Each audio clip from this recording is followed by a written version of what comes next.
धन्यवाद राजेश जी। अ, मैं एफपीआरटी के मंच पर अपने वीकली सेशन में जितने भी पार्टिसिपेंट ऑल ओवर इंडिया से हमारे साथ जुड़े हुए हैं सबका स्वागत करता हूं और आपको साथ ही धन्यवाद भी देता हूं कि आप अपने सुबह सुबह के शेड्यूल में से कुछ सीखने के लिए यहाँ पर उपलब्ध हैं। अपना एक कीमती 1 घंटा देने के लिए उपलब्ध हैं। साथ ही साथ हमारा भी पर्पज उससे पूरा होता है। यदि आप लोग आते हैं तो हमारा एफपीआरटी का जो पर्पज है कि कम्युनिटी के उत्थान के लिए हमें प्रयास करना है, उसके लिए भी जो आप हमें सहयोग ही कर रहे हैं, हम आभारी हैं एफपीआरटी बोर्ड की तरफ से आपके। दूसरी चीज, मैं अभी आप लोगों से जानना चाहता हूं कि यदि किसी की कोई वंडरफुल शेयरिंग है इस वीक की, किसी ने कोई अच्छी सेल की हो, कोई अपना पर्सनल एक्सपीरियंस रहा हो, कोई एक्टिविटी की हो जिसका कोई रिजल्ट आने की उम्मीद हो, तो kindly raise your digital hand. Rajesh Rathore ji उन्हें अनम्यूट करने की परमिशन देंगे और पूरे हॉल का, पूरे रूम का उससे फायदा होगा, ऐसा हमारा विश्वास है। तो यदि किसी का डिजिटल हैंड रेज है तो प्लीज राजेश जी देखिएगा। कोई अगर शेयरिंग करना चाहता है तो अपने आप को अनम्यूट करके भी कर सकता है।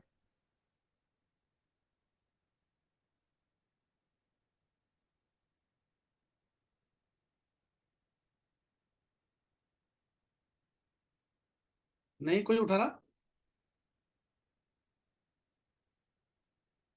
नहीं है अभी कोई। चलो फिर एक छोटी सी शेयरिंग मैं करता हूँ। दोस्तों, अभी लास्ट वीक ना मेरे को एक बंदे का फोन आया कि मैं आपके फला क्लाइंट के रेफरेंस से बोल रहा हूँ और जो मैं आपसे मिलना चाहता हूँ। मैं उनसे मिला, सारी बातें हुई, लास्ट वीक में मिला था। और उनसे जो मैंने आपके एफपीआरटी के मतलब मंच पर भी मैंने एक इंटेंजेबल असेट, मतलब kind of assets, understanding assets करके मेरा एक सेशन था, वो मैंने शेयर करा उनके साथ बातें हुई और 2 मीटिंग में मेरे को 75,000 पर मंथ की एक पॉलिसी उन्होंने डन कर दी और चेक जमा हो गए, मेडिकल के लिए वो अवेलेबल है। तो लगभग 9 लाख रुपए साल का प्रीमियम मेरे को मिला एक छोटे से कंसेप्ट से। और वो मेरे को ये लग रहा था कि मैं इन्हें क्या बात करूं, लेकिन अचानक जैसे ही उन्होंने बात करी उसकी रिटायरमेंट की, तो मैंने अंडरस्टैंडिंग असेट्स और इनकम, पैसिव और गारंटीड इनकम जिसकी हम बात करते हैं, उसकी वहां पर बात करी और पैसिव एंड गारंटीड इनकम पर उन्होंने जीवन उमंग 9 लाख रुपए साल की उन्होंने मेरे से ले ली। तो मेरे को बड़ा अच्छा लगा और मैं थैंक यू फिर से धन्यवाद देता हूँ एफपीआरटी को, क्योंकि एफपीआरटी में भले ही मैं बोर्ड मेंबर हूँ लेकिन मैं भी एज ए लर्नर ही यहाँ पर आता हूँ।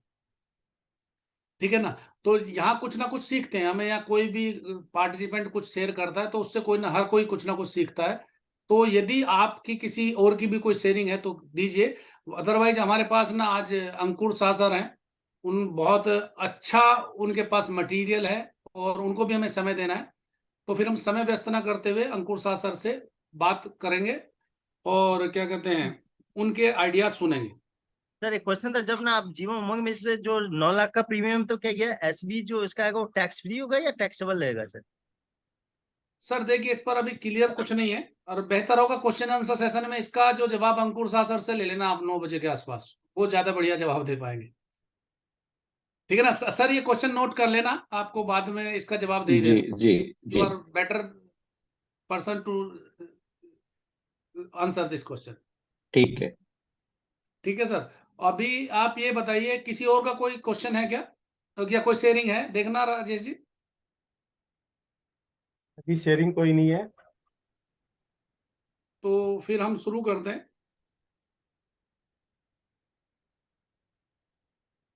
दोस्तों, आज जो हमारे स्पीकर हैं उनका नाम श्री अंकुर शाह है और वो अहमदाबाद से हैं। आप ये देखिए कि अब ऑल इंडिया से हमें सहयोग मिल रहा है एफपीआरटी के सेशन चलाने के लिए, और मैं अंकुर शाह का मतलब पर्सनली फैन हूं।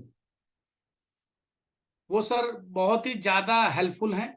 अभी मैंने जब एडब्ल्यूएफ किया था सितंबर 2022 में, तो सर की पूरी गाइडेंस थी, मतलब इवन स्टडी मटेरियल को पढ़ने से, क्वेश्चन आंसर्स किस तरह से देने हैं और किस तरह से ऑनलाइन एग्जाम देना है, हर चीज। तो आप ये देखिए कि अंतरराष्ट्रीय डिग्री मेरे को प्राप्त करने में सर ने बहुत मदद की थी, इसलिए मैं तो पर्सनली उनका बहुत फैन हूँ। वैसे भी मैं आपको बताऊं कि सर जो है ना, बका 16 साल से LIC में डेवलपमेंट ऑफिसर हैं। इसके अलावा उनकी मतलब टीम जो है 55 एजेंट्स की है, जिसमें से 2 MDRT, और 16 साल का एक बहुत लंबा एक्सपीरियंस है। टेक्निकली वो इतने स्ट्रांग है कि हम सोच भी नहीं सकते जितना उनको नॉलेज है, और स्टडी बहुत करते हैं। यहाँ तक कि जितने भी मतलब फाइनेंशियल इंडस्ट्री के जितने भी टर्म्स हैं उनको टिप्स पर रटी हुई है, चाहे वो P ratio, Sharpe ratio, McClay duration, when period, पता नहीं कितनी कितनी चीजें हैं। और एक्सेल के तो वो मास्टर हैं। एक्सेल के साथ तो वो गेम खेलते हैं, जैसे वीडियो गेम खेलते हैं ना, कैंडी क्रश वगैरह, वो एक्सेल से ऐसे खेलते हैं और उसके मास्टर हैं। और अभी उन्होंने मैं बता देता हूं, वैसे वो by qualification food technology engineer है, बीटेक किया उन्होंने इंजीनियरिंग में। देखिए जो इंटेलेक्ट है उनका, फूड टेक्नोलॉजी में बीटेक किया हुआ है। और LIC insurance institute of India से उन्होंने लाइसेंशिएट एग्जाम पास किया था। LIC ज्वाइन करने से पहले वैसे ही मजे मजे में कर लिया, जबकि उन्हें पता भी नहीं था मेरे को LIC ज्वाइन करना। इसके अलावा उन्होंने अवार्ड इन फाइनेंशियल प्लानिंग, जो मैं अपने सर्टिफिकेट की बात कर रहा था, वो मेरे से पहले किया उन्होंने CII लंदन से। और इसके अलावा उन्होंने foundation course in financial planning गोपास से किया हुआ है, जो गोपीनाथ सर की हम बात करते हैं उनके इंस्टीट्यूट से। Qualified practitioner in financial planning and analysis, QPFPS course का नाम है, वो भी हमने गोपास से, इन्होंने गोपास से किया हुआ है। साथ में उन्होंने master level certificate in applied financial planning, MACFP, ये भी सर ने किया हुआ है। और इसके अलावा इन हाउस मैगजीन है गोपास्ट की, इंजीनियर्स, जो कि एल्यूमिनी द्वारा पब्लिश होती है। सर उसके कन्वेयर हैं, उस कमेटी में मैं भी हूँ। सर की गाइडेंस लेते रहते हैं, आर्टिकल करना और वो करना और लिखना। वो इनका हर मैगजीन में आर्टिकल आता है, और आर्टिकल छोटा मोटा नहीं आता, 4-4 पेज का आता है। तो बहुत इंटेलिजेंट आदमी है। आज हमें मतलब जितने भी लोग आज इन हाउस बैठे हैं, उनका सौभाग्य है कि आज अंकुर सर हमें कुछ बताने वाले हैं, कुछ एक्सपीरियंस शेयर करने वाले हैं। तो एक बार, जैसा कि हमारे FPRT की परंपरा है, मैं सभी से रिक्वेस्ट करूंगा, चैट बॉक्स भर जाना चाहिए अंकुर सर के वेलकम से। Sir, Ankur sir, stage is yours now. You Rajesh ji, जरा सर को शेयरिंग के राइट्स दे देना। धन्यवाद त्यागी जी। आपका स्वागत है सर। मुझे भी मेरे बारे में जो नहीं पता था आज पता चला।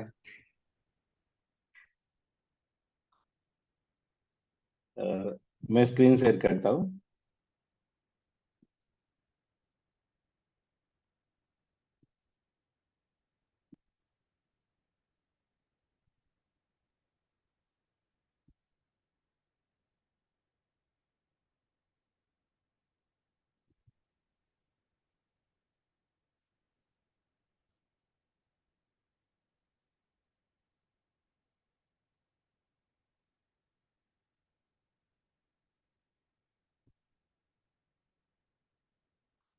अच्छा, स्क्रीन दिख रही है सबको?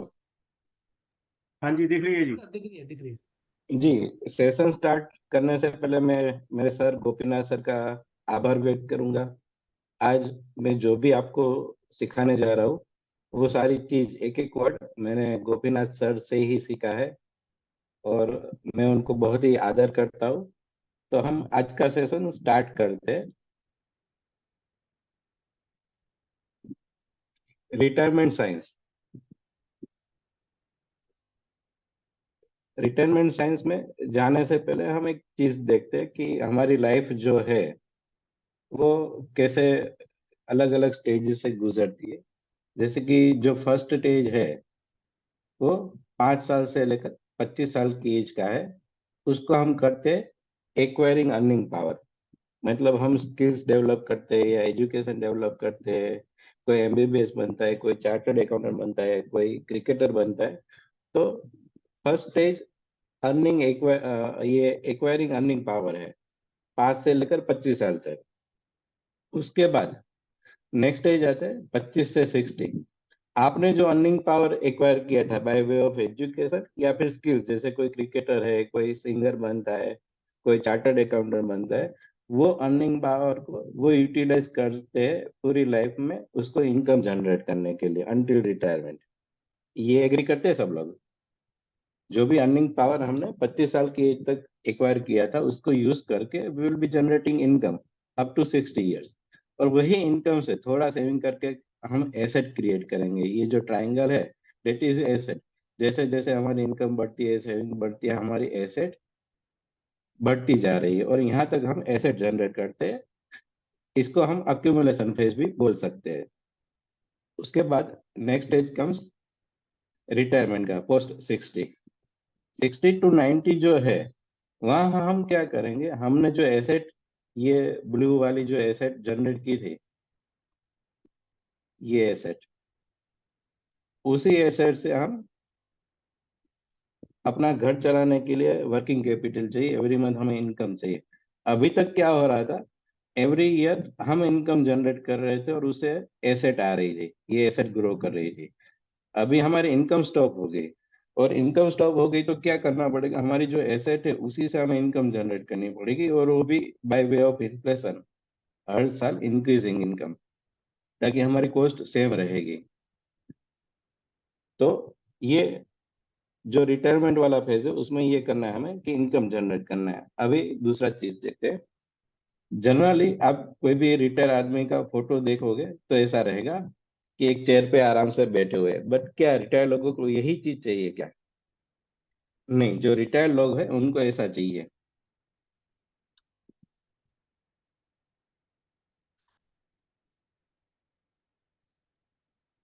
दे वांट मूविंग, उनको घूमना पसंद है, फिरना पसंद है, एक जगह बैठना नहीं, एक जगह बैठकर रिलैक्स करना नहीं, उनको घूमना पसंद है। और क्या क्या चाहिए, उनको एजाइल लेना पसंद है, उनको लोगों का एसोसिएशन चाहिए, उनको इंडिपेंडेंस पसंद है, उनको एफिलिएशन पसंद है।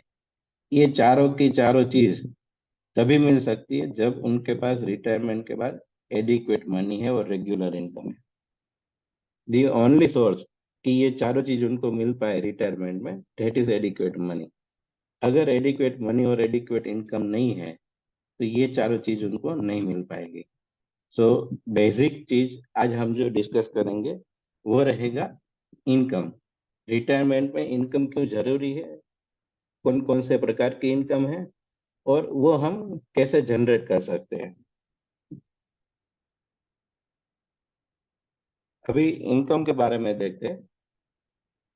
Regular income plays vital role when it comes to retirement. ये तो सभी एग्री करेंगे कि रिटायरमेंट के बाद हमें रेगुलर इनकम तो चाहिए ही चाहिए, अगर हमें इंडिपेंडेंस चाहिए तो इनकम कैसे क्रिएट कर सकते हैं, सोर्स ऑफ इनकम क्या है? देयर आर दो ही चीज से हम इनकम जनरेट कर सकते हैं। एक, एसेट, हमने म्यूचुअल फंड किया, इक्विटी की, गोल्ड ली, प्रॉपर्टी ली, कुछ भी लिया, फिक्स डिपॉजिट की, उसको लिक्विडेट करके एवरी मंथ हमें इनकम जनरेट करनी पड़ेगी। और second source is occupation. Occupation से भी इनकम जनरेट हो, ये दो ही सोर्स है इनकम जनरेट करने के लिए।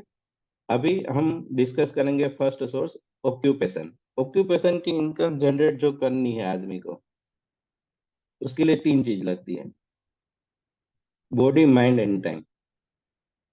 जो फील्ड में आपका बॉडी, माइंड और टाइम, ये तीनों का कंट्रीब्यूशन ज्यादा है, that will decide your earning capacity. अगर आप लाइफ इंश्योरेंस एजेंसी में आपके बॉडी, माइंड, टाइम ज्यादा दे रहे हो तो आपका लाइफ इंश्योरेंस एजेंसी में इनकम ज्यादा होगा। अगर आप कोई जॉब कर रहे हो उसमें बॉडी, माइंड, टाइम आपका ज्यादा है तो उसकी इनकम ज्यादा होगी। तो जो ऑक्यूपेशन इनकम है वो जनरेट करने के लिए हमें चाहिए बॉडी, माइंड, टाइम। घर से बाहर निकलना पड़ेगा, माइंड यूज करना पड़ेगा, और हमें टाइम भी एलोकेट करना पड़ेगा। तो क्या हर एक एज में हम इक्वल प्रकार से बॉडी, माइंड, टाइम यूज कर सकते हैं? मतलब 30 साल में जो बॉडी, माइंड, टाइम यूज कर सकते हैं वही इंटेंसिटी से 40, 50, 60, 70 में कर सकते हैं क्या? आफ्टर सर्टेन एज ये बॉडी, माइंड, टाइम हमें परमिट नहीं करेगा जितना हम यंग एज में कर सकते हैं। तो ऑक्यूपेशन इनकम अगर आफ्टर 60 हमें जनरेट करनी है तो क्या वही ये बॉडी, माइंड, टाइम हम यूज कर पाएंगे? नहीं कर पाएंगे। तो देखते हैं कि ये क्या होता है आगे। ये एक चार्ट है। यहाँ जो ब्लू लाइन है, ये blue line, it is metaphysical strength. कोई भी इंसान की काम करने की मेटाफिजिकल स्ट्रेंथ, उसकी एनर्जी। जब बच्चा इन्फेंट होता है, जब बर्थ होता है, तब उसकी मेटाफिजिकल स्ट्रेंथ कम होती है। And when he grows younger, उसकी मेटाफिजिकल स्ट्रेंथ बढ़ती जाती है। व्हेन ही बिकम्स बॉय और बढ़ती है, व्हेन ही बिकम्स स्टूडेंट और बढ़ती है, when he becomes father of infant और बढ़ती है। अप टू 40-45 तक पीक पर आ जाती है उसकी मेटाफिजिकल स्ट्रेंथ। काम करने की एनर्जी सबसे ज्यादा होती है 40-45 तक। Then again starts reducing. और पोस्ट 65-70 एक टाइम ऐसा आता है जब आपकी मेटाफिजिकल स्ट्रेंथ एक जन्मे हुए बच्चे जैसी हो जाती है। तो क्या मेटाफिजिकल स्ट्रेंथ ऑलवेज आपको सपोर्ट करेगी ऑक्यूपेशन इनकम जनरेट करने के लिए? नहीं। यहाँ ये जो फेज है, ये फेज में आपकी स्ट्रेंथ कम हो जाएगी, तो नेचुरली आपकी ऑक्यूपेशनल इनकम कम हो जाएगी, या फिर जीरो भी हो सकती है, पोस्ट रिटायरमेंट भी हो सकती है बिकॉज ऑफ हेल्थ इश्यू। तो यहाँ कार्य करने की क्षमता नहीं होगी आपके पास। अभी उनकी पर्सनल इकोनॉमी देखते हैं।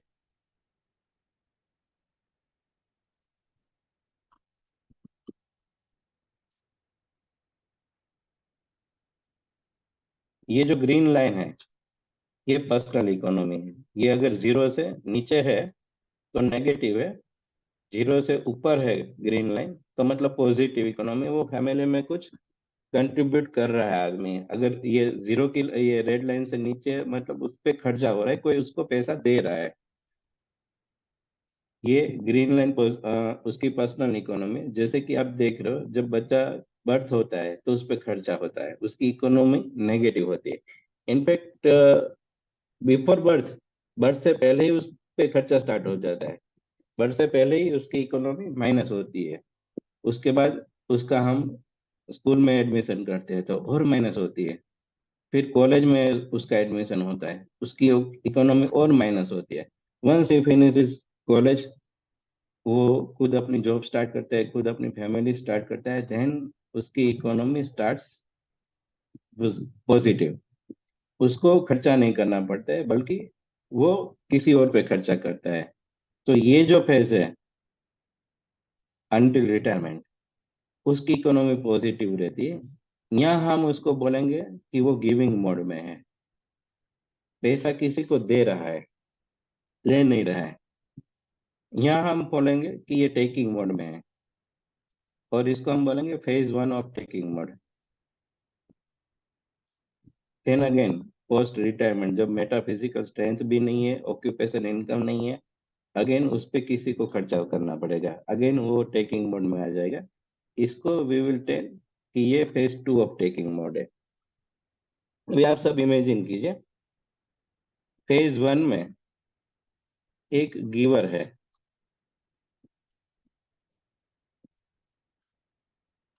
और एक टेकर है।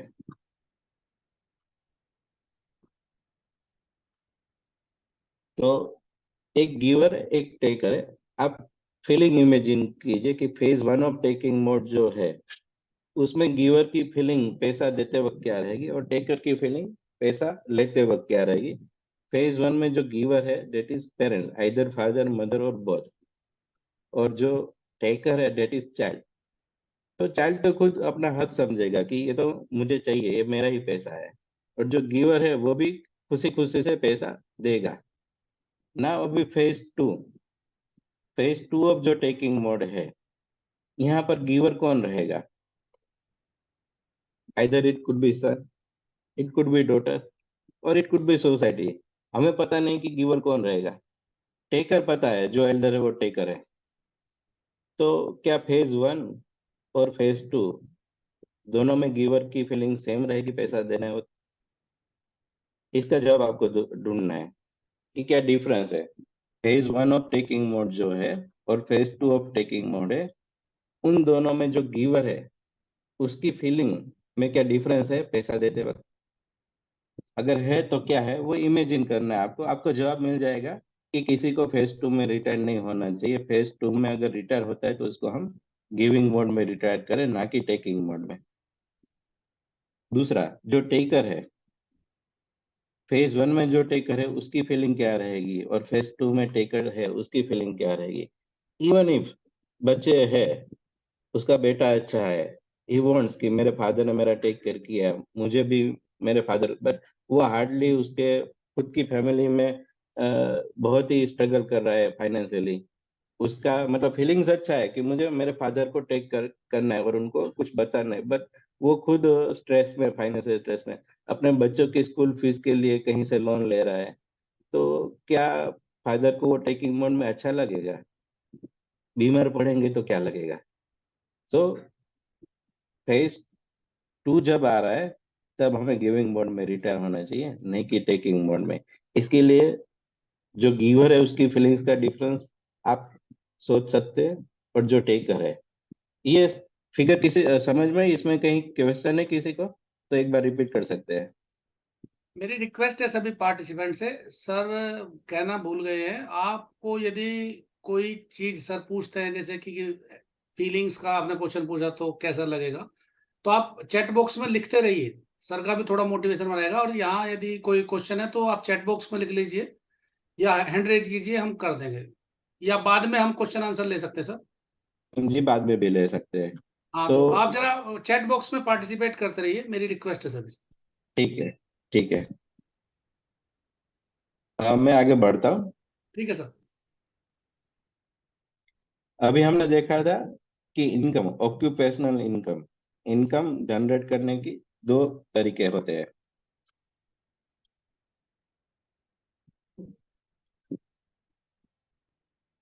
उसके लिए बॉडी माइंड टाइम चाहिए, ऑक्यूपेशन इनकम के लिए।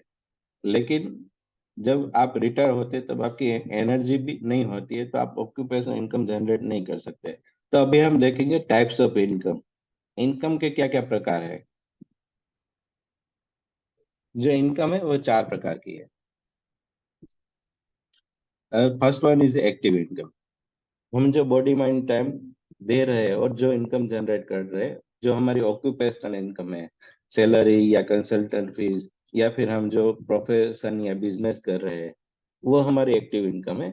ये जनरेट करने के लिए हमें बॉडी माइंड टाइम यूज करना पड़ेगा। तो ये कहाँ तक मैक्सिमम, मैक्सिमम कौन सी एज तक हम ये जनरेट कर सकते हैं? 65। इसके बाद वो बॉडी माइंड टाइम हम एलोकेट नहीं कर पाएंगे वो एक्टिव इनकम जनरेट करने के लिए। Then come semi active income. Semi active income मतलब बॉडी माइंड टाइम यूज तो करना है बट पार्शियली, इतना ज्यादा नहीं। जैसे कि रेंट की इनकम है। अगर कोई कमर्शियल प्रॉपर्टी या फ्लैट आपने किराए पे दिया है, तो बस एक किराएदार ढूंढना है, उसके साथ कॉन्ट्रैक्ट करना है, हर महीने रेंट उसको बोलना है कि रेंट दो, नहीं दिया तो वापस फॉलो अप करना है। कभी कभी कोर्ट केस भी लग जाता है, और कोई रिपेयर वर्क वो बोलता है तो कराना पड़ता है। तो ये कहाँ तक आप कर पाओगे? मैक्सिमम है 65, 70 के बाद कि आप किराएदार ढूंढ पाओगे, कॉन्ट्रैक्ट कर पाओगे। ये सेमी एक्टिव भी इतना इम्पोर्टेंट नहीं रहेगा। उसकी भी एक लिमिट होती है, हम कुछ लिमिट तक ही, कुछ एज तक ही ये इनकम हम जनरेट कर सकते हैं। Then comes passive income but not guaranteed. Passive income मतलब हमें बॉडी माइंड टाइम यूज ही नहीं करना है फिर भी इनकम मिले। जैसे कि हस्बैंड वाइफ झूला झूल रहे हैं, बारिश आ रही है, कॉफी पी रहे हैं, और सडनली एक एसएमएस आता है, ₹2 lakh pension is credited in your account. और आपको पता है हर महीने यह मैसेज आने वाला है, मैं हर महीने ये झूले पे बैठूंगा, फिर भी हर महीने की पहली तारीख को यह मैसेज आने वाला है। That is passive income. Passive income जिसमें बॉडी माइंड टाइम यूज नहीं करना है। Passive but not guaranteed. उसमें डिविडेंड है, आपने शेयर इक्विटी में शेयर ले रखे तो डिविडेंड मिलेगा, आपको पता नहीं कितना मिलेगा बट मिलेगा, उसके लिए आपको कुछ करना नहीं है। बैंक का इंटरेस्ट, ये आपको बॉडी माइंड टाइम यूज नहीं करना है, जो भी एनुअल या जो भी क्वार्टरली इंटरेस्ट है वो आपको मिलता रहेगा। हाँ, लेकिन उसका रेट आपको पता नहीं है, आज क्या होगा, कल क्या होगा। आज 6% है, कल 5% रहेगा, कभी 2% भी हो जाएगा, आपको पता नहीं कि उसका रेट क्या रहेगा। बट वो इनकम तो पैसिव ही है, वो भी हम मैक्सिमम 65 की एज तक ही ले सकते हैं। देन फोर्थ वन, ये जो चीज है 90% पीपल आर अनअवेयर कि पैसिव एंड गारंटेड इनकम भी कोई चीज है। अनटिल देयर इज 55-60 उनको पता नहीं होता है कि मुझे फ्यूचर में पैसिव एंड गारंटेड इनकम चाहिए। पैसिव एंड गारंटेड मतलब बॉडी माइंड टाइम यूज नहीं करना है, फिर भी लाइफ टाइम वही, जैसे मैंने बोला था, हर महीने आपको एसएमएस आएगा 1 तारीख को कि 2 लाख रुपए मिलेंगे। आप चाहे चूल्हे झूल रहे हो या कोई आइलैंड पे आराम कर रहे हो, वेकेशन काट रहे हो, कुछ भी कर रहे हो, आपको बुक लिखनी है बुक लिखिए, आपको जो करना है वो कीजिए। Passive and guaranteed income life time आपको मिलेगी और उसको आपको बॉडी माइंड टाइम यूज नहीं करना है। पैसिव एंड गारंटेड इनकम ये कोई लग्जरी प्रोडक्ट नहीं है बल्कि नेसेसिटी है। हर एक आदमी को पोस्ट रिटायरमेंट ये चाहिए, आज उनको पता नहीं है, बट ये मस्ट है प्रोडक्ट है। और दूसरा friends, there are 13,000 financial products in the world, but passive and guaranteed income में तो एक ही चीज है, एन्युइटीज, और कोई चीज ही नहीं है। अगर आपकी नीड है पैसिव एंड गारंटेड इनकम, वो भी लाइफ टाइम, आपको इंडिपेंडेंस चाहिए, तो there are 13,000 financial products in the world, but there is only single product जो आपको ये देगी, एन्युइटीज, जीवन अक्षय, जीवन शांति, जीवन उमंग। फ्रेंड्स, ये तीन ही चीज है, तीन ही प्रोडक्ट है जो एन्युइटी की प्रोडक्ट है, जिसपे आपको life time guaranteed passive income होगी। अगर सर आपका गोल है पैसिव एंड गारंटेड इनकम, तो इसके अलावा कोई ऑप्शन नहीं। मार्केट में आप अलग अलग चीज ट्राई कर सकते हो, ये एक ही चीज आपको देगी, लाइफ टाइम गारंटेड इनकम। चलो इसको थोड़ा आगे देखते हैं, ये इनकम का इंपॉर्टेंस क्या है।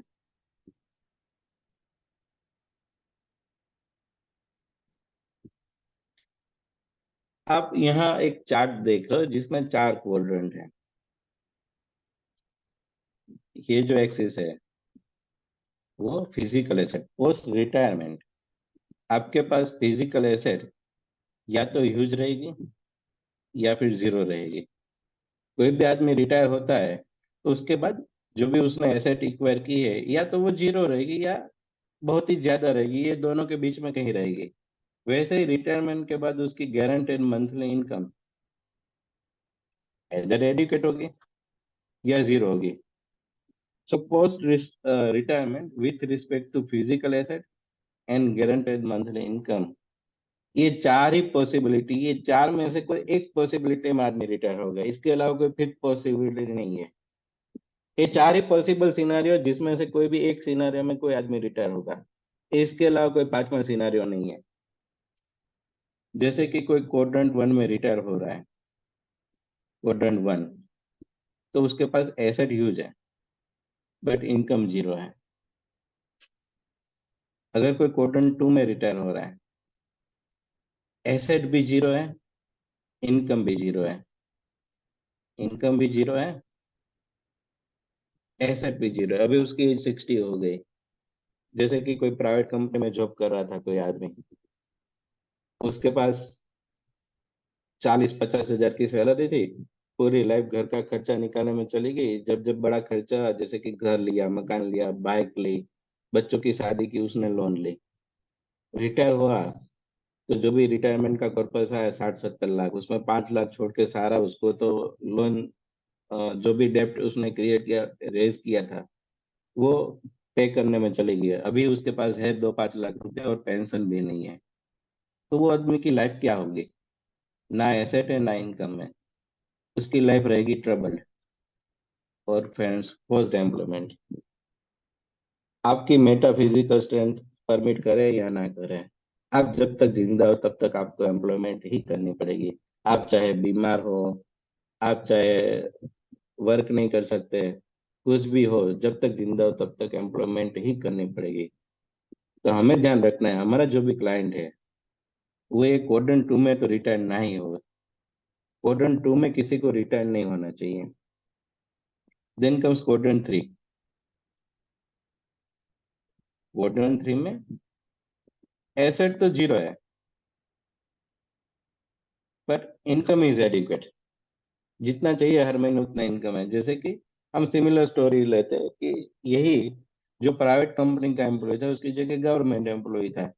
इसका भी रिटायर होने पे जो भी पैसा आया वो सब उसकी जो भी लोन थी वो पे करने में चला गया। बट वो जब तक जिंदा है तब तक उसको एवरी मंथ 60, 70, 80,000 पेंशन मिलेगी, और वो भी विथ इन्फ्लेशन इंक्रीज होती जाएगी।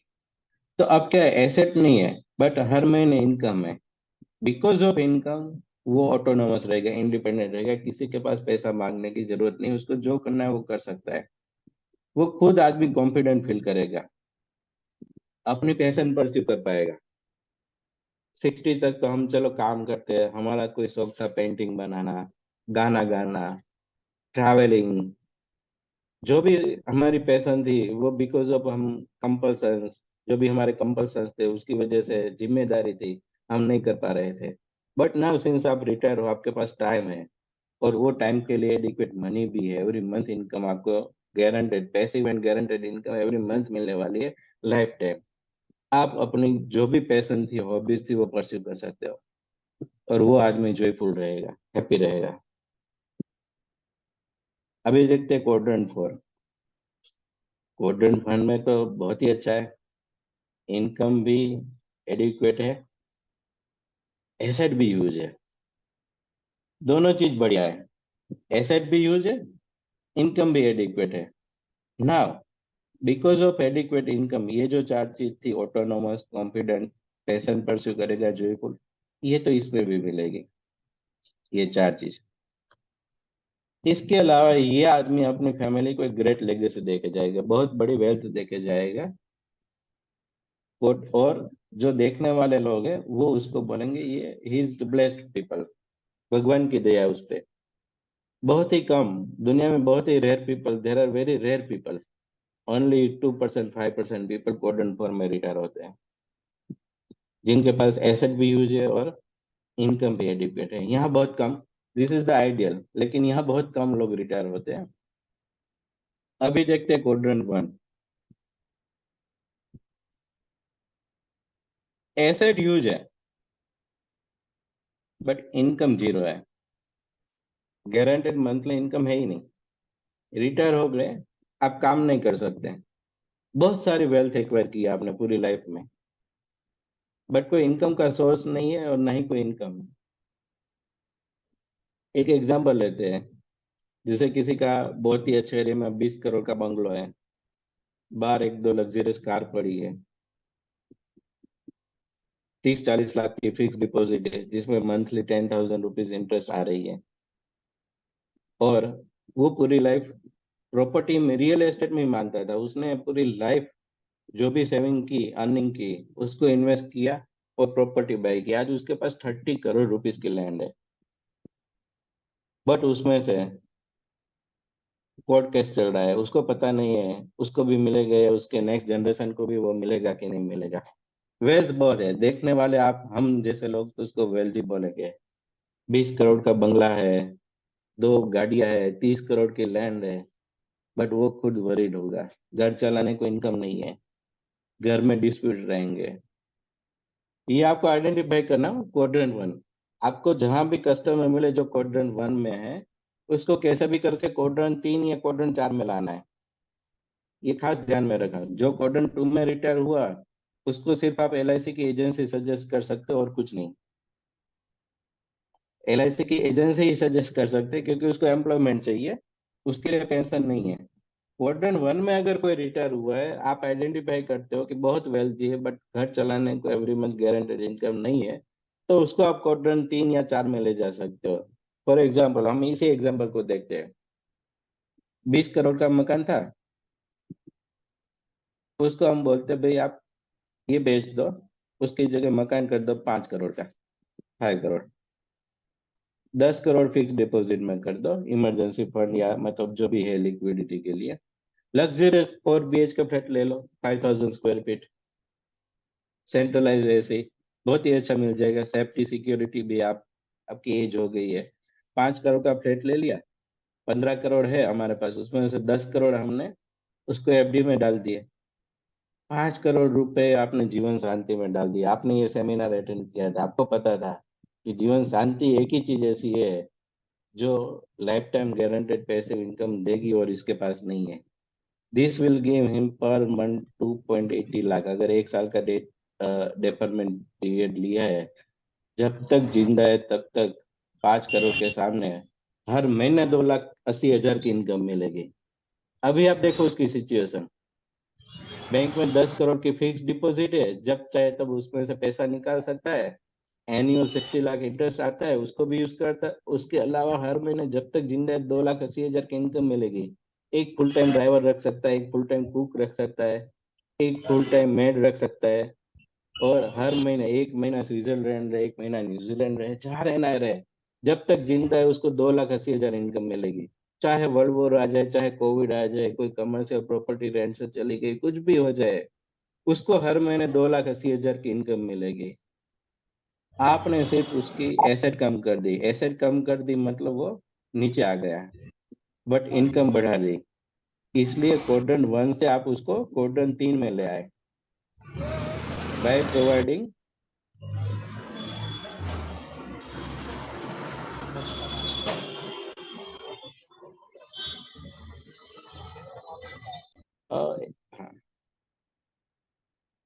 By providing adequate income. आप क्वाड्रेंट 1 से उसको क्वाड्रेंट 3 में ले आए, उसकी एसेट कम हो गई, बट जब तक जिंदा है तब तक उसकी लाइफ में कोई तकलीफ नहीं रहेगी। अभी मान लो कि यही क्लाइंट के पास 100 करोड़ की एसेट होती, तो कोई क्लाइंट के पास 100 करोड़ की एसेट है, उसका आपने सिर्फ 5 करोड़ ले लिया, बैलेंस बचा 95, तो वो एसेट के हिसाब से तो क्वाड्रेंट 1 में ही रहेगा ना। बट 5 करोड़ में उसको हर महीने 2,80,000 की इनकम मिल जाएगी, लाइफ टाइम गारंटेड, तो एडिक्वेट इनकम हो जाएगी और वो क्वाड्रेंट 4 में शिफ्ट होगा। जो बड़े क्लाइंट है उनको बोलो सर, आप तो आपके एसेट का सिर्फ 5% गारंटेड मंथली इनकम के लिए मुझे दे दीजिए। आप तो जो क्वाड्रेंट 1 से क्वाड्रेंट 4, बहुत ही वेरी फ्यू ब्लेस्ड पीपल, दुनिया में 3 से 4% लोग ही आ सकते हैं इस पे, आप आ जाओगे। बाकी की जो 95% वेल्थ है आपकी, उसमें आपको जो आ रहा निकालना है निकाल लीजिए। आप जब तक जिंदा है तब तक आपको कोई तकलीफ नहीं रहेगी, हर महीने 2,80,000 मिलेगा। इवन जॉइंट लाइफ ले लिया तो हस्बैंड वाइफ अंटिल, इवन आप देखिए, अगर हस्बैंड है वो तो मैनेज कर पाएगा, उसकी वाइफ 70-75 की एज में कहाँ से इनकम जनरेट करेगी। जॉइंट लाइफ जीवन शांति ली थी, हस्बैंड वाइफ दोनों जिंदा है तब तक उसको इनकम मिलेगी, और दोनों की डेथ के बाद लीगल हेल्प को पूरी एसेट ट्रांसफर हो जाएगी, दोनों चीज हो गई। आपको कोविड आ गया, कुछ भी हो गया, वर्ल्ड वॉर हो गया, इक्विटी क्रैश हो गया, कुछ भी हो गया, आपको तो हर महीने आपको जो चाहिए वो पैसा मिलता रहेगा। इन्फ्लेशन प्रूफ है, 2,80,000 आज की तारीख में भी अच्छा है, कल भी अच्छा रहेगा, 10 साल बाद भी। तो जो भी बहुत ही वेल्दी पर्सन है, उसका सिर्फ 5% भी आप जीवन शांति में डालोगे तो विल गो टू क्वाड्रेंट 4। इसमें कोई गलत बात की क्या हमने? और अगर क्वाड्रेंट 4 या क्वाड्रेंट 3 में जाना है तो जीवन शांति या जीवन अभिषेक के अलावा और कोई प्रोडक्ट ही नहीं सर, यही है। तो हमें ध्यान रखना है, जो भी क्वाड्रेंट 1 में है उसको सफिशिएंट पैसिव इनकम देकर क्वाड्रेंट 3 या क्वाड्रेंट 4 में ट्रांसफर करना है। हमारा एम यही होना चाहिए। कोई यंग है, आज उसकी एज 30 है, ये तो चलो रिटायर होने के बाद हुआ, कोई ऑलरेडी यंग है, उसको भी हमें क्वाड्रेंट 1 2 3 4 बता सकते हैं कि सर आप टाइम टू टाइम, अभी जीवन शांति में 7% हाईएस्ट रेट चल रहा है, बिकॉज ऑफ इन्फ्लेशन, ये जो वॉर चल रही है, इन्फ्लेशन बढ़ा है। वर्ल्ड ओवर गवर्नमेंट, जो भी जितनी गवर्नमेंट है, उनको मजबूरी से इंटरेस्ट रेट बढ़ाना पड़ रहा है। अभी इंटरेस्ट रेट बढ़ाते हैं तो इन्फ्लेशन कम होता है, बट जीडीपी की जो ग्रोथ है वो भी कम हो जाती है। लोन ही महंगी मिलती है, बिजनेस लोन महंगी मिल जाएगी तो कौन बिजनेस करेगा, बिजनेस की लोन नहीं लेगा। लोगों को गारंटेड रिटर्न में 7% 8% मिलता है तो कौन 10% के लिए रिस्क लेगा, लोग एफडी कर देंगे। तो इंटरेस्ट रेट बढ़ाए इसलिए जाते हैं ताकि इन्फ्लेशन कम हो, लेकिन इन्फ्लेशन वो करने में क्या होता है कि जीडीपी ग्रो होना कम हो जाता है, कभी कभी रिसेशन भी आ सकता है। तो दे आर वेटिंग, जैसे ही इन्फ्लेशन कंट्रोल में आ गया, दे आर वेटिंग, वो immediately rate of interest reduce करना स्टार्ट कर देंगे, रेट ऑफ इंटरेस्ट कम होगा तो जीडीपी भी बढ़ेगी, इकोनॉमी भी ग्रो करेगी, तो दे आर वेटिंग। तो अभी जो पैसिव इनकम का जो रेट है दैट इज एट हाईएस्ट, वो पीक पे है, तो वो लाइफ टाइम के लिए आपको सर लॉक कर देना चाहिए। This is the right time. और ये हमारी भी जिम्मेदारी बनती है, अगर हम बहुत सारे लोग जो बहुत सारी फैमिलीज है, अगर उनको पेंशन दे पाए, उनकी ओल्ड एज 60 to 90, 95, 75, पता नहीं है पोस्ट रिटायरमेंट ये स्पान कितना लंबा है, जब तक जिंदा है तब तक उनको एडिक्वेट इनकम मिलती रहेगी, तो हमें तो ठीक है, जो भी मिलता है वो इतना ज्यादा नहीं मिलता है, लेकिन बट पीपल, उनका तो कितना अच्छा हो रहा है, दे विल बी हैप्पी।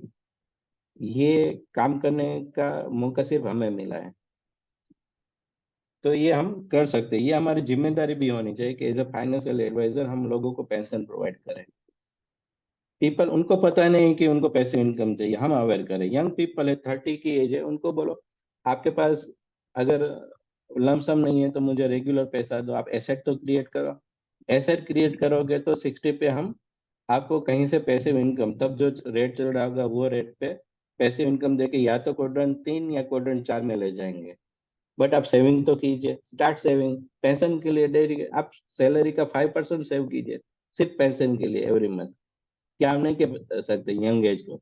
और टाइम टू टाइम जब उनके पास लमसम है, जैसे कि आज 5 लाख रुपए है, आप जीवन साथी में डाल दीजिए, मंथली 2600 2700 रुपए मिलेगा ना, उसका एसआईपी कर दीजिए। 10 लाख है, 5500 मिलेगी पेंशन, 5500 की एसआईपी कर दीजिए। अभी आपको पैसे इनकम नहीं चाहिए, लेकिन जब व्हेन यू टर्न 60 तब आपको ये रेट नहीं मिलेगा, तो ये आप रेट एवरेज भी कर सकते हो। अभी 5 लाख 10 लाख शांति में डाला, 2-3 साल बाद वापस उनके पास 5-10 लाख रुपए का एक्स्ट्रा पड़ना है, वापस उन्होंने थोड़ा शांति लिया, तो अक्यूमुलेट कीजिए। जैसे स्टॉक मार्केट में बोलते हैं कि अभी जैसे कि अच्छी कंपनी है, ब्लू चिप कंपनी है, 50% करेक्शन आ गया, फंडामेंटल नहीं गलत है, लेकिन मार्केट ही करेक्ट हो रहा था, लोग बेच रहे थे, तो लोग बोलते हैं एक्यूमुलेट द स्टॉक। तो यहाँ भी आप बोलो कि भाई पैसिव इनकम का रेट अभी बेस्ट है, आप अक्यूमुलेट कीजिए, जितना हो सके उतना आप एवरेज कीजिए। By the time you retire अलग अलग रेट का आप पैसिव इनकम अक्यूमुलेट कर दीजिए, तो ये आप कर सकते हैं। अभी एक और चीज देखते हैं, ये हेल्पेज इंडिया की स्टडी है एल्डर्स की। 42% people felt disrespected, 37% people felt verbally abused after retirement, 28% felt neglect, और जो major abusers are sons and daughter in law, बेटी का हस्बैंड, बेटे की wife, they are the major abusers, सबसे ज्यादा वो लोग एब्यूज करते हैं। And 53% adults took no action when felt with abuse। जब उनको पूछा गया कि ये एब्यूज अगर स्टॉप करना है तो आप क्या कैसे कर सकते हैं, 72% people replied regular income the only way to escape abuse. अगर मेरे पास रेगुलर इनकम होती मुझे एब्यूज सहन नहीं करना पड़ता। ये 72% पीपल जिन्होंने एब्यूज सहन किया, 70, 75, 65 में रिटायर हुए, उसके बाद दे फेल्ट कि अगर रेगुलर इनकम होती तो मुझे कोई भी एब्यूज नहीं। एक ही सोर्स था, रेगुलर इनकम। तो हमें प्रमोट करना है रेगुलर इनकम, कैसे भी करके हर एक फैमिलीज में कुछ ना कुछ ऐसा प्रोडक्ट देना है कि after 60 they get regular income. ये हमारी जिम्मेदारी है। पीपल डोंट नो कि उनको ये चाहिए, जब उनको पता चलेगा तब तक बहुत लेट हो चुका होगा, तो ये हमें करना है। अभी लोग बोलेंगे कि चलो रेगुलर इनकम के लिए आप ये एन्युटी बोल रहे हो, इसमें तो 6% 7% मिलता है, मुझे इक्विटी में तो बहुत ज्यादा मिलता है, मैं सिस्टमेटिक विड्रॉल प्लान कर लूँ तो चलो करके देखते हैं। हम अभी एक SWP का एग्जांपल देखेंगे।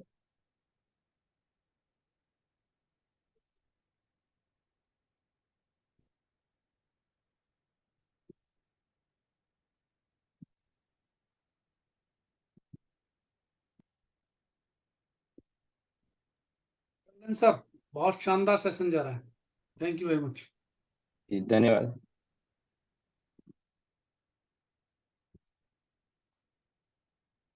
चलो हमारे पास 2 आदमी थे। ये स्क्रीन देख रही है सबको?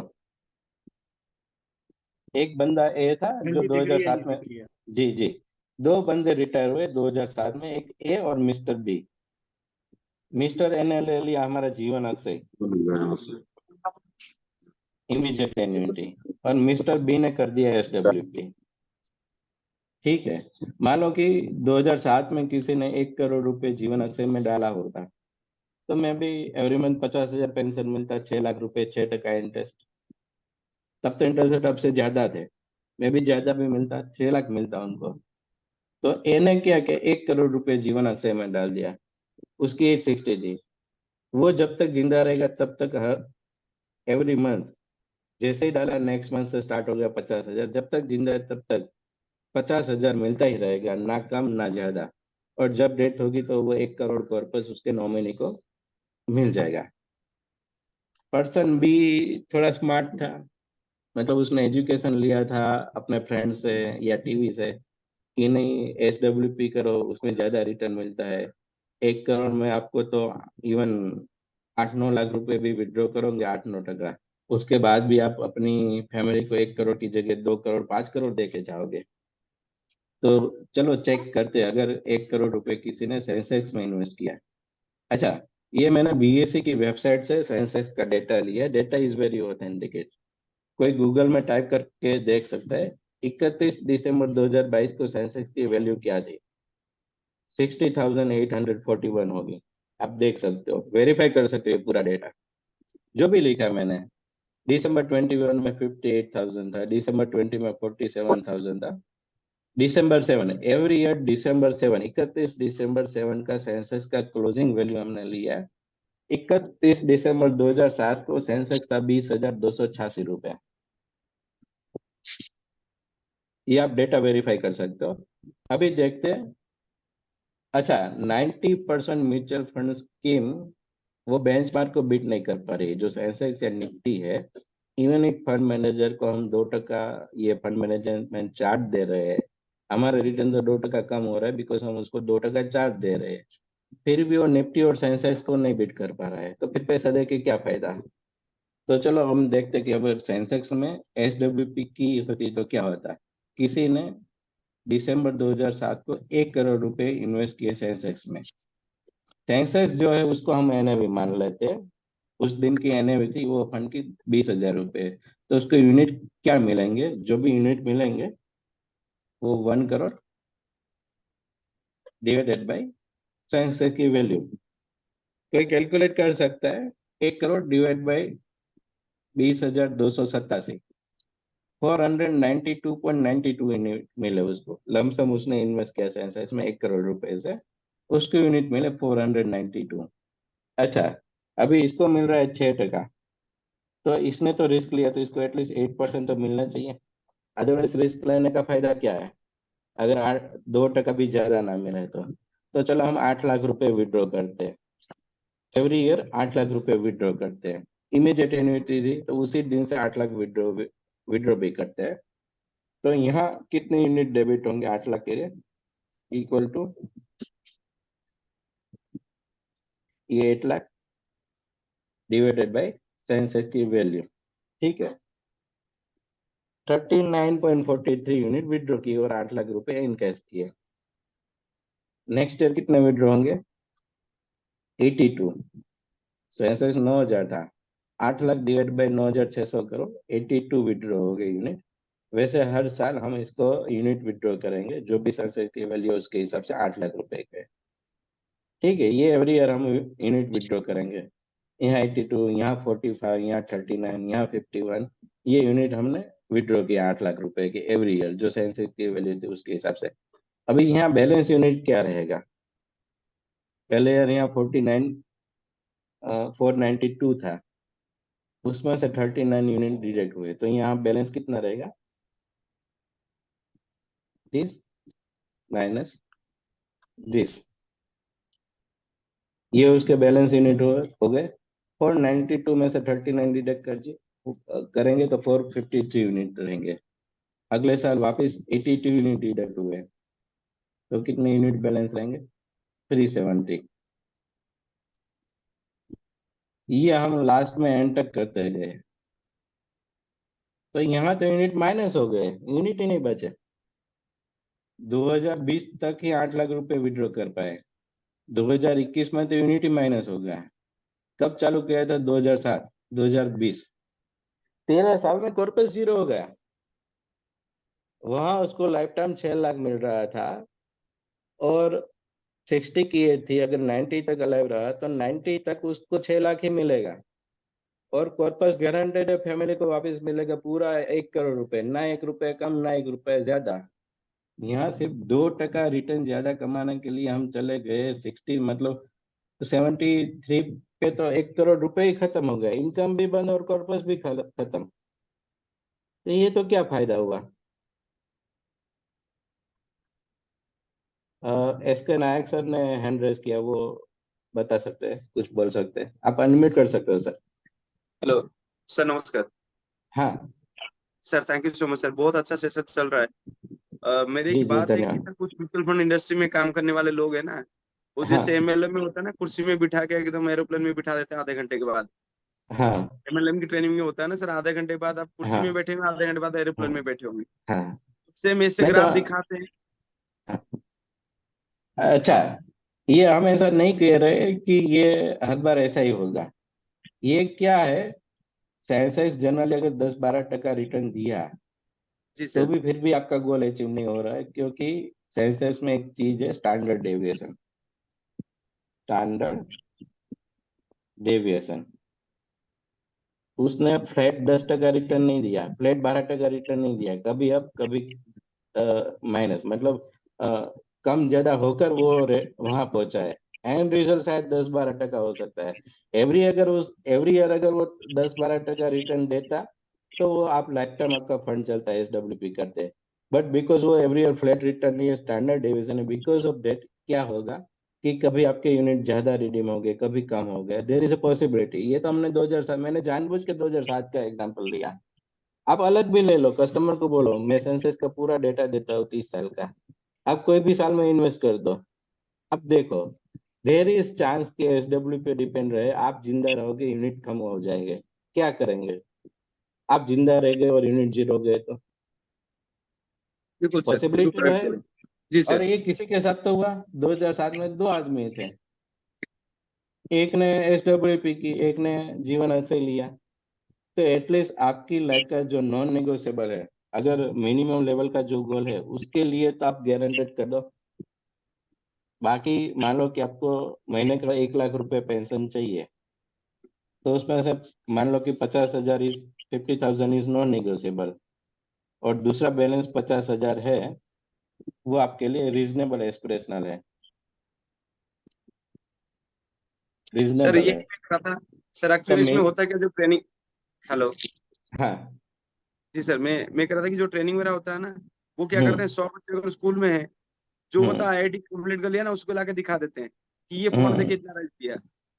नहीं तो ये डेटा सही है, आप बोलो कोई भी चार्टर्ड नहीं नहीं, फाइनेंशियल बिल्कुल सर, ये प्लानर डाटा को बोलो, कुछ लोग CA को हैं सर, बोलो। मैं कहता हूँ कि वो हम्म जो म्यूचुअल फंड इंडस्ट्री में लोगों को हम्म ट्रेनिंग देते हैं, कुछ करते हैं, वो इस सवाल का जवाब दे सकते हैं। मैं उनको बोलता हूँ, अमित जी भी होंगे, तो अमित जी हम्म। इस बात को क्लियर कर सकते हैं सर के साथ, सर जो बोल रहे हैं।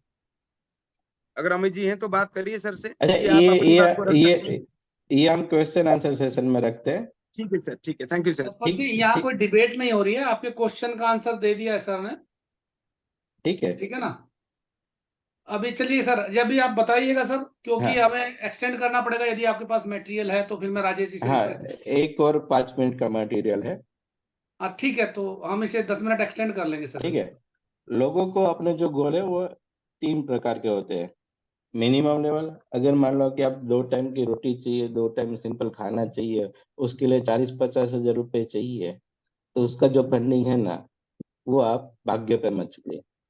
आप जब तक जिद्दा हो वो तो आपको मिल जाना चाहिए, उसके लिए रिस्क मत लीजिए, उसमें SWP नहीं कर लीजिए। जो मिनिमम गोल है वो आप एन्युटी में ले लीजिए, उसके बाद जो रीजनेबल है, अगर आपको दूसरा 50,000 इनकम चाहिए, जो आपको मिलेगा तो ठीक है, नहीं मिलेगा तो भी ठीक है, तो उसके लिए आप रिस्क ले सकते हो, उसमें SWP कीजिए ना। आपको जो है, मुझे रिस्क लेना है, वो जो नॉन नेगोशिएबल गोल है उसके लिए मत लीजिए। हर महीने जो मिनिमम रिक्वायरमेंट है वो श्योर कर दीजिए। अगर मार्केट क्रैश हो भी गया तो ये जो मिनिमम वाला है उससे आपका घर चल जाएगा, उल्टा ये होल्डिंग कैपेसिटी देगा, आपको रिडीम नहीं करना पड़ेगा। ये बात ठीक है, रीजनेबल है, ये बात में कुछ गलत नहीं है, हम क्यों चांस पे छोड़े। अच्छा, दूसरा एक और चीज है, एक और एक्सेल सीट है। अगर कोई आदमी एवरी मंथ या जब तक रिटायर नहीं होता है तब तक उसकी सैलरी का 5% अगर रिटायरमेंट के लिए ही सेव करे तो, एक एग्जाम्पल थे, आदमी की एज है 25, वो 60 पे रिटायर होने वाला है। आज की उसकी सैलरी है 50,000 महीना, 6 लाख रुपए। हम एज्यूम करें उसकी इनकम एवरी ईयर 10% बढ़ रही है, और जो भी इनकम बढ़ेगी उसका 5% एवरी ईयर सिर्फ पेंशन के लिए ही वो सेव करेगा। मान लो कि अभी 25 है आदमी की एज, अभी 6 लाख सैलरी है, नेक्स्ट ईयर उसकी सैलरी क्या होगी? 6 लाख इंटू 1.10, 6,60,000। तो हर साल हम इसको इंक्रीज करते हैं 10% के हिसाब से, अप टू 60 एज। ये हो गई उसकी एवरी ईयर की इनकम, और एवरी ईयर जो इनकम मिल रहा है उसका 5%, 6 लाख का 5% 30,000, वो पेंशन के लिए सेव करे एवरी ईयर। हर साल जो पाणी भी आता इनकम, पडायचे म्हणायत बापा, काय करते काय माहिती। ठीक है, एवरी ईयर जो भी उसकी इनकम थी उसकी 5% वो पेंशन पे सेव करा है। भाई ये 30,000 और उस पे उसको 6% रिटर्न मिला, तो 60 पे क्या कॉर्पस होगा वो हमें कैलकुलेट करना है। मतलब क्या होगा, ये 30,000 रुपए का अभी 25 साल है, तो 35 साल बाद ये इसकी वैल्यू क्या होगी 6% के पे, ये 33,000 की वैल्यू क्या होगी। ये सब का एक कैलकुलेशन हमें करना है कि 6% इंटरेस्ट मिला हर साल, अगर एवरी ईयर वो अपनी सैलरी का 5% सेव कर रहा है और उस पर 6% रिटर्न मिल गया, तो 60 पे कॉर्पस क्या होगा वो। इसमें तो बहुत टाइम लग जाएगा, लेकिन हम क्या कर सकते हैं, ये जो पूरा कैश फ्लो है, ये 25 to 60 का जो भी पूरा कैश फ्लो है, उसकी सिंगल वैल्यू निकालते कि आज के दिन में क्या होगी। आज के दिन में ये पूरे कैश फ्लो की सिंगल वैल्यू हम निकालते हैं। उसके लिए नेट प्रेजेंट वैल्यू की एक फॉर्मूला है। मान लो कि 6% के हिसाब से उसकी प्रेजेंट वैल्यू निकालते हैं हम लोग।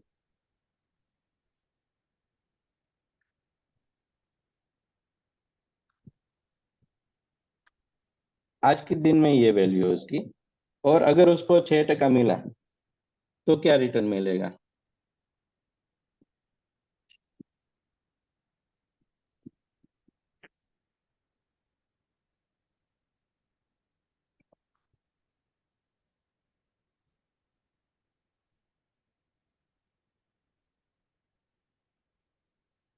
पेमेंट एवरी ईयर 0 कर रहा है, प्रेजेंट वैल्यू लमसम ये 20 लाख रुपए डाल रहा है,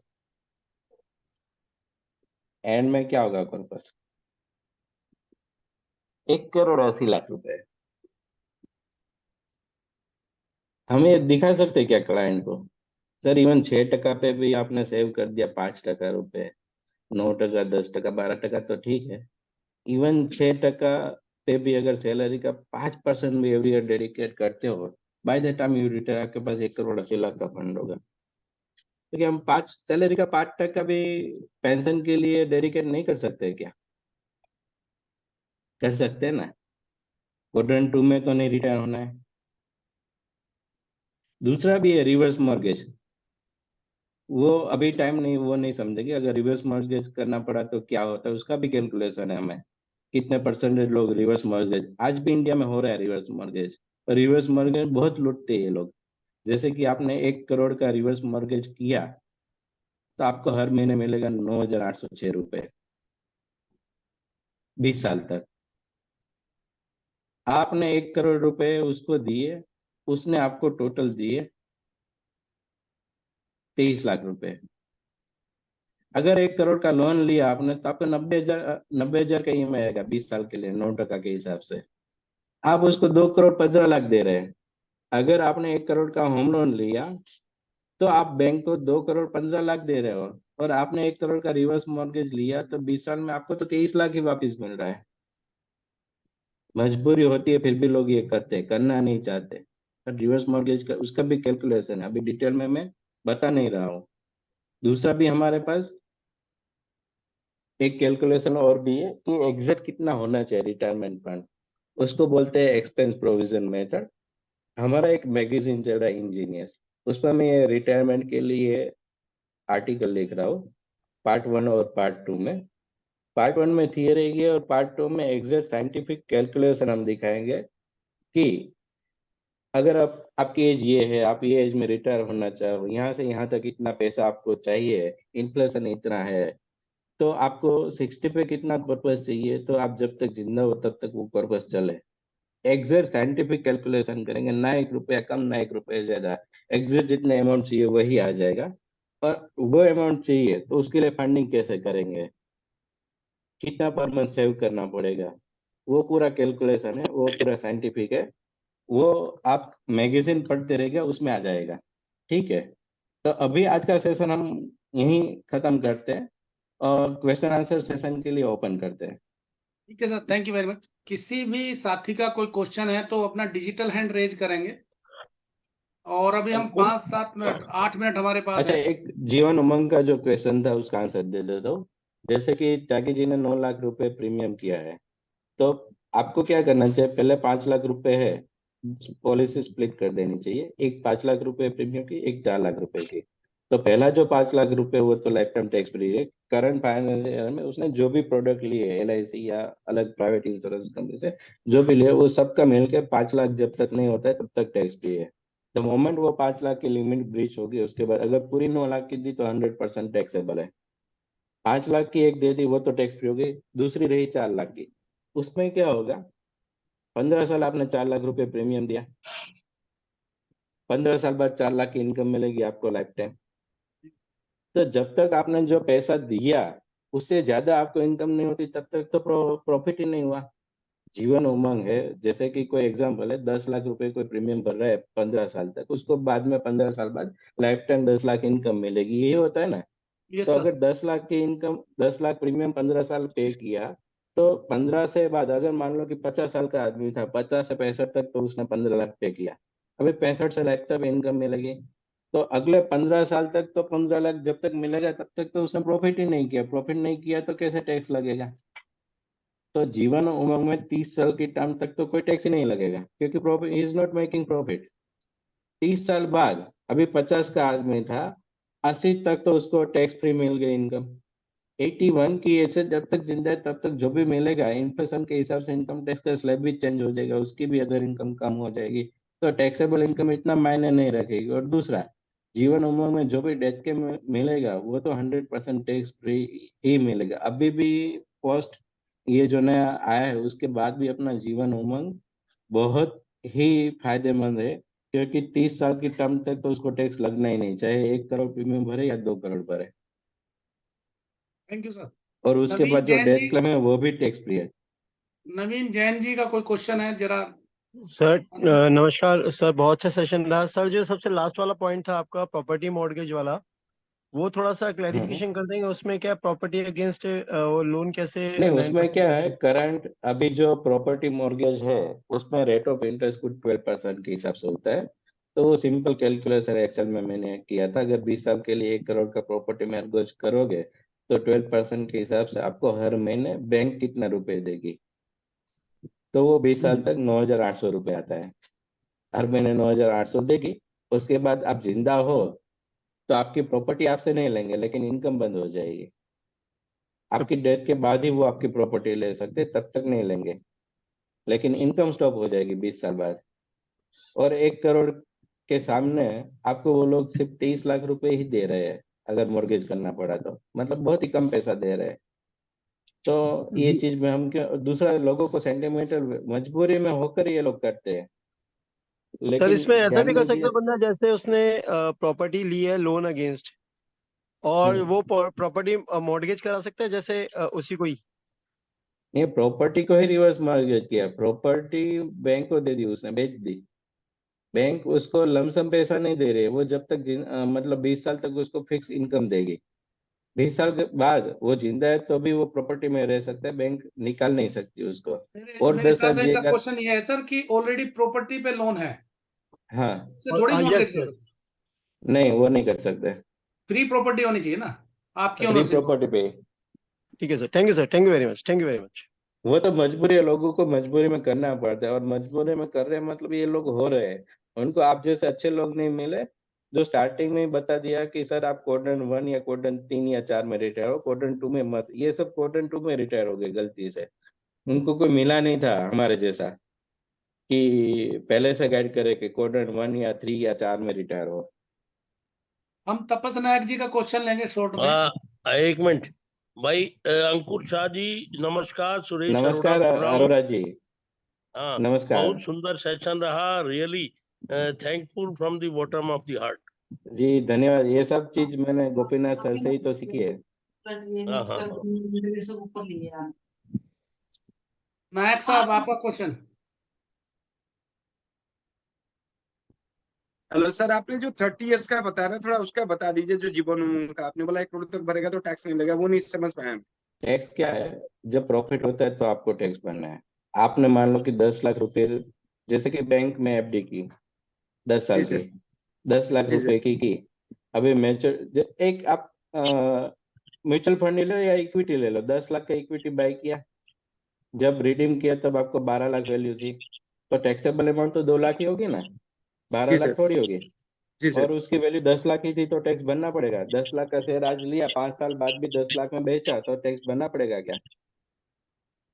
तो जीवन उमंग यही है, आपने 15 साल तक एवरी ईयर 10 लाख पे किए, मतलब 1.5 करोड़ पे किए। जी सर। तो जब तक 1.5 करोड़ रुपए आपको वापस नहीं मिलते तब तक तो आपने प्रॉफिट ही नहीं बनाया।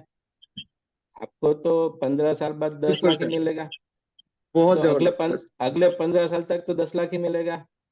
तो जी 30 सर। साल तक तो आपने प्रॉफिट नहीं, 31वें साल से जब तक जिंदा हो तब तक जो भी रकम मिलेगी उसमें टैक्स भरना पड़ेगा। सर सैल्यूट आपको, सैल्यूट सर आपको। ठीक है। जो भी सर ये श्योर है कि सर अगर 5 लाख सेवा का प्रीमियम उमंग में तो जब तक प्रॉफिट में नहीं आता तब तक नहीं टैक्स लगेगा? कैसे ये ले 100% सकते श्योर हैं? है सर? मान लो कि 15 साल बाद 2 साल आपने इनकम ली और आपकी डेथ हो गई, वहां तो तो आप समझ तो में मैं आता है सर। हाँ, आप डेथ टाइम तो टैक्स फ्री है, लेकिन जो मतलब 10 लाख के सामने 20 लाख ही मिला, 1.5 करोड़ भरा और 20 लाख मिला आपको, तो वो तो कहाँ का न्याय है? 20 लाख पे टैक्स लग गया आपका। As long as you are not making profit आपको टैक्स लगेगा ही नहीं। क्योंकि बहुत कोई भी सारा ऐसा अमाउंट होता हो है कि सर, कोई एसबी भी में अमाउंट। टैक्स लगेगा नहीं लेंगे सर, कोई भी क्लियर नहीं कर पाता ऐसे कि नहीं इसमें टैक्स फ्री नहीं, 100%। एसबी में सेक्शन 1010 का रिलीफ नहीं है, टैक्स लगेगा नहीं है ऐसा नहीं है। 1010 का रिलीफ नहीं है, वो आपकी इनकम तो टैक्सेबल ही है, बट बिकॉज आपने प्रॉफिट नहीं हुआ, आपके पास टैक्सेबल इनकम ही नहीं हुई। एज लॉन्ग एज आपने जितना पैसा भरा है उतना इनकम नहीं मिल रहा है, तब तक तो आपको टैक्स की लायबिलिटी आती ही नहीं है। सर इक्विटी इसमें में कोई अगर सर इसमें कोई भी इक्विटी में अमाउंट हो भी है, सकता है। कोई भी अमाउंट हो सकता है। आप ठीक है। सोचो ना, नेचुरली इक्विटी का एग्जांपल ले लो। हाँ 10 लाख इक्विटी का में तो श्योर है सर। हाँ सर। हाँ, तो कोई भी है, हर एक जगह यही है। आपने प्रॉफिट नहीं किया तो कैसे टैक्स भरोगे? आपने लॉस किया तो लॉस पे थोड़ा टैक्स होता है। अपने 1.5 करोड़ भर के 1.5 करोड़ जब तक रिकवर नहीं होगा तब तक तो आपका प्रॉफिट ही नहीं हुआ ना। ओके। ठीक है ना।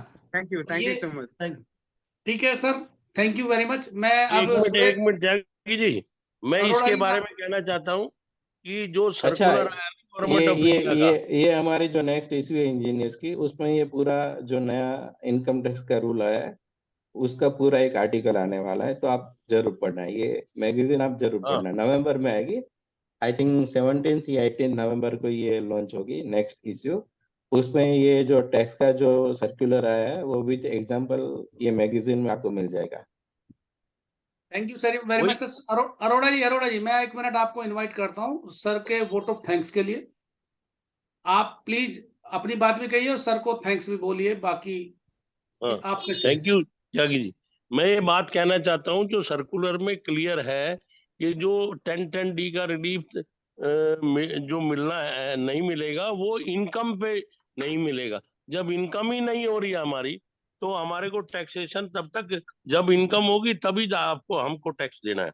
सेकेंडली, आज अंकुर शाह जी हमारे FPRT मंच पे आए और हमारे को अच्छी अच्छी मतलब लर्निंग से हमारे को लाभान्वित कराया अंकुर शाह जी, मैं FPRT बोर्ड की तरफ से और सभी पार्टिसिपेंट्स की तरफ से आपका बहुत बहुत धन्यवाद करता हूं और आशा करता हूं कि भविष्य में भी आप हमें इस तरह की मतलब हमें लर्निंग से हमारे FPRT के मेंबर्स को जो है ना लाभान्वित करते रहेंगे।